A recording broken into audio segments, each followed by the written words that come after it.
स्वागत है आपका। मैं हूं आपके साथ सुमित झा और शुरुआत इस वक्त की बड़ी खबर से करेंगे।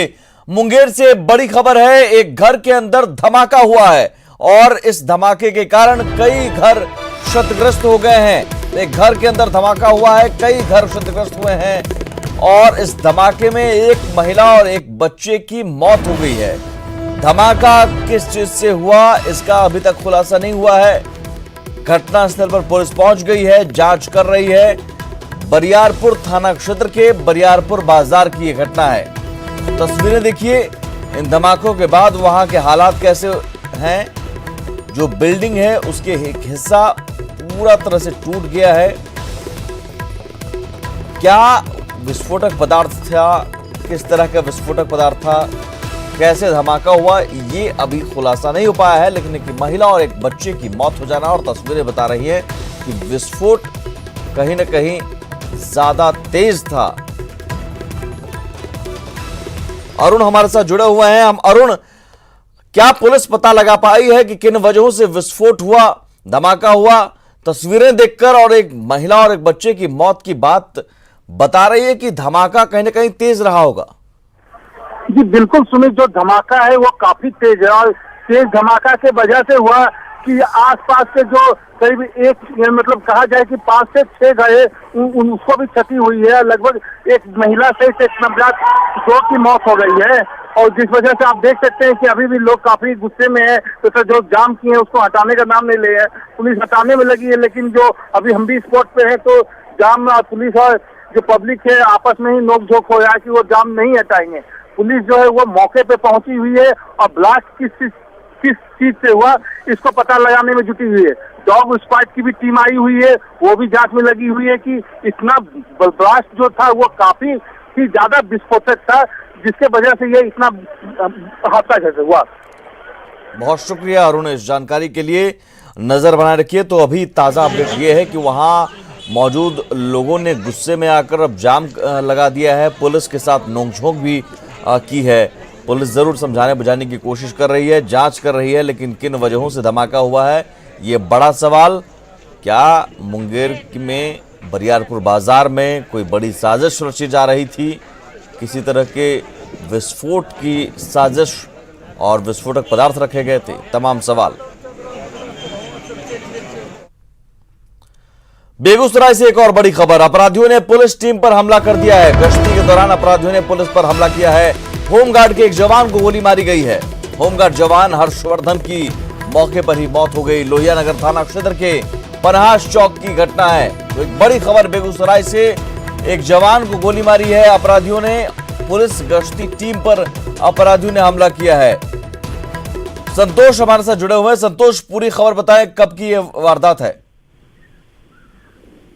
जी सुमित, मैं आपको बता दूं, जैसी जानकारी मिल पाई है ये पूरी घटना जो है रात तकरीबन 1 और 2 बजे के बीच की घटी है, जब लोहिया नगर थाने की पुलिस जो है गश्ती कर रही थी। इसी दौरान बाइक सवार 3 अपराधियों ने घटना को अंजाम दिया है। जो जानकारी मिल पाई है, जिस वक्त गश्ती की गाड़ी पनहास चौक से गुजर रही थी, एकाएक बाइक सवार एक ही बाइक पर 3 अपराधी जो सवार थे अंधाधुंध फायरिंग शुरू कर दी और इसी फायरिंग के दौरान जो है होमगार्ड के जवान हर्षवर्धन के माथे में गोली लगी और उसकी घटना स्थल पर ही मौत हो गई।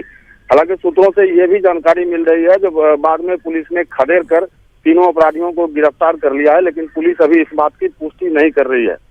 लेकिन जो अनुमान लगाए जा रहे हैं, ये मामला शराब से भी जुड़ा हो सकता है, क्योंकि आए दिन देखा जा रहा है कि जो है होम डिलीवरी के लिए जो है शराब को लेकर ऐसी घटनाएं सामने आ रही हैं। जो लोग मंगाते हैं तो फिर अपराधी शराब को घर तक पहुंचाते हैं और इसी क्रम में ये घटना हुआ है, इसका अनुमान लगाया जा रहा है। फिलहाल पुलिस पूरी घटना की छानबीन में जुटी हुई है, लेकिन अभी तक कुछ बता नहीं रही है।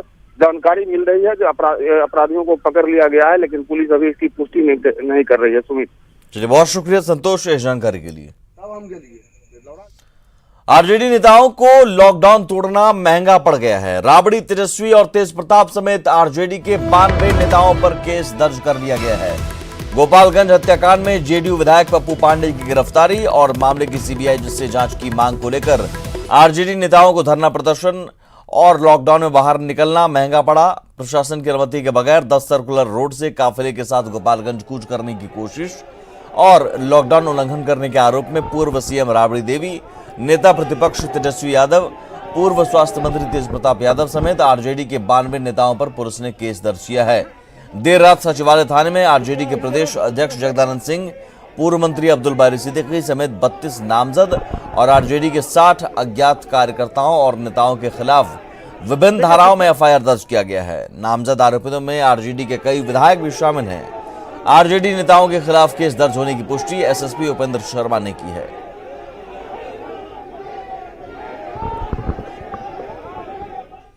इधर गोपालगंज में बरौली के आरजेडी विधायक और सिवान के दरौली के माले विधायक को धरना देना उस वक्त महंगा पड़ गया जब डीएम अरशद अजीज ने हथुआ पुलिस को बिना सूचना दिए धरना पर बैठे ने और लॉकडाउन का उल्लंघन करने के आरोप में प्राथमिकी दर्ज करने का आदेश दिया।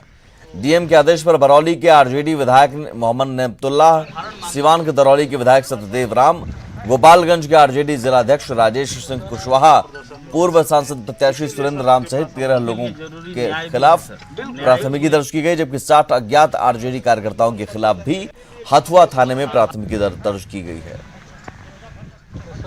प्रदर्शन में जा सकते हैं, इसीलिए सर के पास हम लोगों के लिए जरूरी न्याय भी है सर। इधर गोपालगंज तिहरे हत्याकांड में जेडीयू एमएलए की गिरफ्तारी की मांग को लेकर तेजस्वी यादव सरकार से आर पार के मूड में हैं। उन्होंने स्पीकर से विधानसभा का विशेष सत्र बुलाने की मांग की है। विधानसभा का विशेष सत्र बुलाने को लेकर तेजस्वी ने विधानसभा अध्यक्ष को ज्ञापन दिया है। तेजस्वी यादव ने 4 सदस्यीय प्रतिनिधिमंडल के साथ विधानसभा अध्यक्ष से मिलकर विधानसभा के विशेष सत्र की मांग रखी।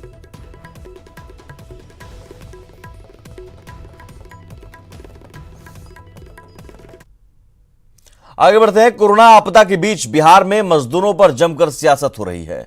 बिहार की राजनीतिक पार्टियों को लग रहा है कि अगर वो मजदूरों का दिल जीत लें तो एक बड़ा वोट बैंक उनके हाथ आ जाएगा। बिहार में मजदूर सियासत पर देखिए हमारी रिपोर्ट।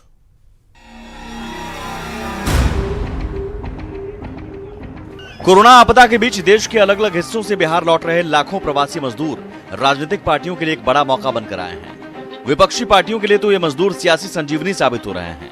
चाहे आरजेडी हो या कांग्रेस या फिर आरएलएसपी और हम, ये सभी पार्टियां मजदूरों को लुभाने में कोई कसर नहीं छोड़ रहे हैं। चाहे तेजस्वी का वीडियो कॉल के जरिए मजदूरों से बात कर उन्हें मदद का आश्वासन देना हो या फिर कांग्रेस नेताओं का मजदूरों के लिए सड़क पर उतरना। सरकार से हम सूची मांग रहे हैं, वो सूची दे। अगर उसके बाद सरकार के सूची में हमारे सूची से मेल नहीं खाएगा तो हम और नाम को खुलासा करेंगे।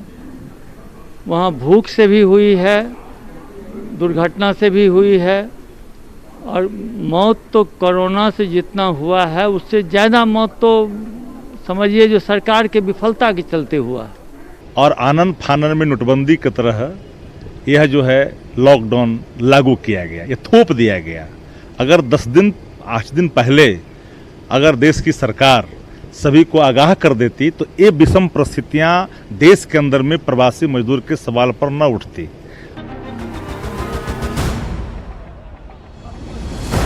अब तक 25 लाख के करीब प्रवासी मजदूर बिहार पहुंच चुके हैं। अगर इन मजदूरों के परिवार को जोड़ दें तो राजनीतिक पार्टियों के लिए ये एक बड़ा वोट बैंक साबित होगा। सरकार में बैठे लोगों को ये अच्छी तरह पता है कि अगर इसमें सेंध लगाने में विपक्ष सफल हो गया तो उनके लिए मुश्किल खड़ी हो जाएगी। यही वजह है कि सरकार के मंत्री मजदूरों के लिए काम गिना रहे हैं। कोविड-19 का मुकाबला संक्रमण से बचाने का है, लेकिन कुछ लोग को राजनीति का संक्रमण पकड़ लिया है। सवाल इस बात का है कि विपक्ष की राजनीतिक पार्टी के पास प्लान क्या है, योजना क्या है। खाता न बही और नारा लगा रहे हैं।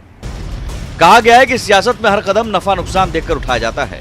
यही वजह है कि मजदूरों की मजबूरी पर भी ये लोग सियासी रोटियां सेकने से बाज नहीं आ रहे। बिहार में अब मजदूरों का मुद्दा सियासी हो चुका है।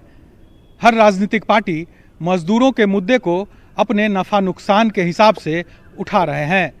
ऐसे में सवाल उठता है कि क्या इन मजदूरों पर सिर्फ सियासत होगी या इनके भलाई के लिए भी कोई काम होगा। कैमरा पर्सन सुबोध के साथ साकेत कुमार, न्यूज़ 18 पटना। बिहार में विधानसभा चुनाव का काउंटडाउन शुरू हो चुका है। इस लॉकडाउन में भी तमाम राजनीतिक दल अपने अपने तरीके से लोगों तक अपना मैसेज पहुंचाने में जुट गए हैं। बीजेपी अब प्रधानमंत्री के 20 लाख करोड़ के पैकेज को इस विधानसभा चुनाव में भुनाने में जुट गई है। बिहार विधानसभा चुनाव के नजदीक आने की आहट के साथ ही राजनीतिक दल अपने अपने मुद्दों को लेकर जनता के बीच में जाने की फिराक में है। बीजेपी इसे लेकर बड़ी तैयारी कर रही है। बीजेपी प्रधानमंत्री के 20 लाख करोड़ के पैकेज की बातों को आमजन तक पहुंचाने में जुट गई है।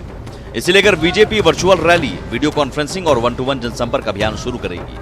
7 जून को इस अभियान को लॉन्च कर दिया जाएगा।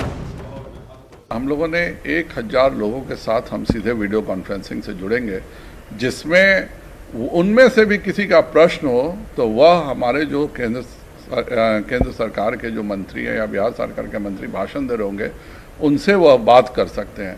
और इसके अलावा जिस विधानसभा की हमारी वीडियो कॉन्फ्रेंसिंग और वर्चुअल रैली होगी, वहाँ विभिन्न स्थानों पर टेलीविज़न के माध्यम से, जिसमें फेसबुक लाइव के माध्यम से, वेबिनार के माध्यम से हमारा लक्ष्य है कि हर विधानसभा के 5000 लोगों के साथ हम सीधे वीडियो कॉन्फ्रेंसिंग के माध्यम से जुड़ जाएं और अपनी बातों को उस विधानसभा में पहुंचा सकें।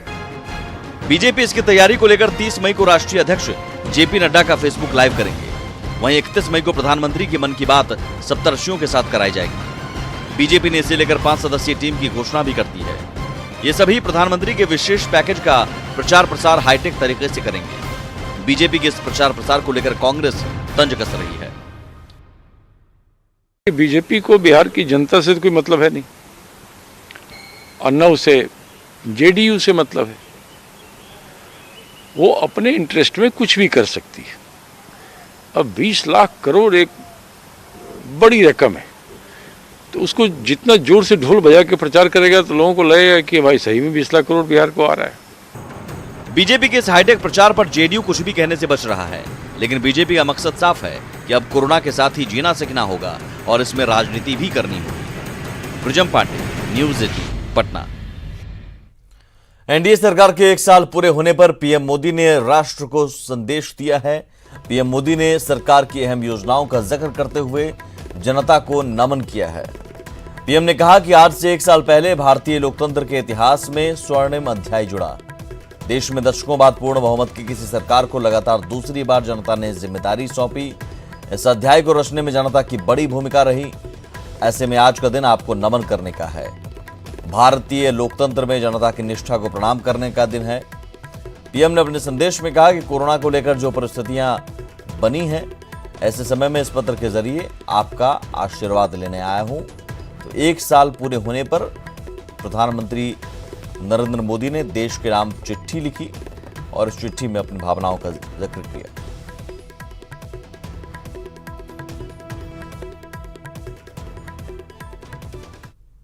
झारखंड का रुख करते हैं। मुख्यमंत्री हेमंत सोरेन की पहल पर लेह में फंसे 60 मजदूर हवाई जहाज से रांची लौटे। एयरपोर्ट पर हेमंत सोरेन ने खुद उनका स्वागत किया।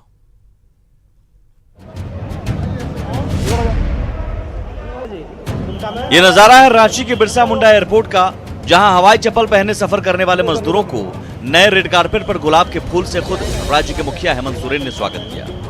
श्रमिक ट्रेन के बाद देश में पहली बार किसी राज्य की सरकार ने अपने मजदूरों को एयरलिफ्ट किया है।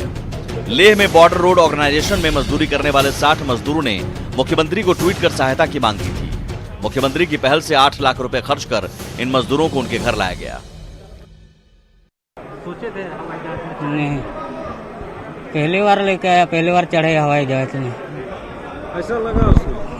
कैसा लगा? बहुत अच्छा लगा।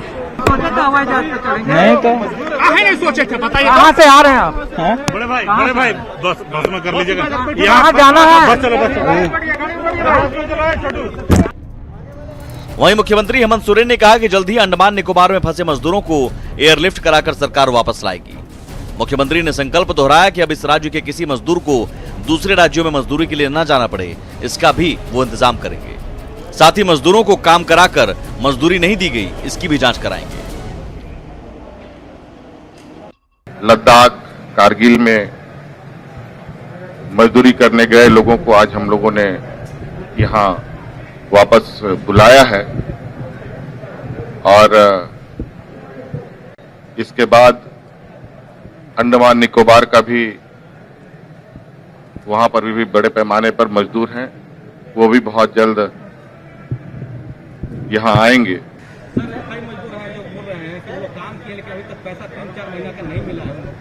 अब तो हम इस बात के तह तक भी देखेंगे कि क्या बात है, और कुछ बातें हमें पहले से भी सुनने को मिली है और मुझे पता था कि कुछ जरूर गड़बड़ सड़बड़ होता है इन सब जगहों पर।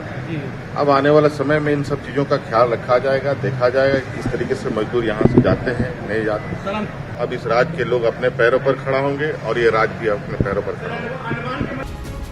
सड़कों और रेल की पटरियों पर चलते मजदूरों की तस्वीर के बीच झारखंड एयरपोर्ट पर खूबसूरत नजारा दिखा, जहां मजदूर का स्वागत खुद मुख्यमंत्री और आला अधिकारियों ने किया। मेहनतकश मजदूर के हाथों में गुलाब, पानी का बोतल और भोजन था। श्रमिक सम्मान लिखे 2 बसों में इन्हें दुमका रवाना कर दिया गया। झारखंड सरकार की इस पहल से लॉकडाउन में मजदूरों को मिले दर्द पर जरूर मरहम लगा है। न्यूज 18 के लिए रांची से ओम प्रकाश के साथ उपेंद्र कुमार की रिपोर्ट।